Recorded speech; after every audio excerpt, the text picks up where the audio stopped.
Hi, welcome to this new Genesis art workshop featuring Grandma Moses and my notes.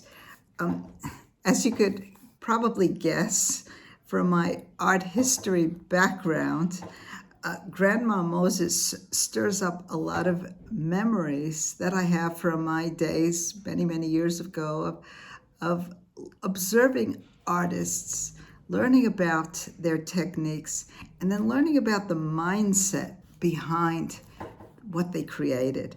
And as we are doing Genesis art, we're getting more and more into this notion that mindsets determine results. Without a question, when we're in a positive frame of mind, when in an appreciative, loving frame of mind, the art reflects that. So let's see how Grandma Moses went about creating her art. We're going to look at some of her paintings, and I'm going to take you through my observations.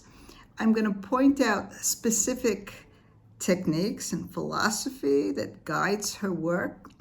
And this is an unschooled artist. This is what's called a naive artist, an artist who didn't have a formal training, who didn't spend much time, if any time, looking at art in galleries or museums, but painted what she saw around her from the heart with this clear notion that she was going to decorate her life with beauty.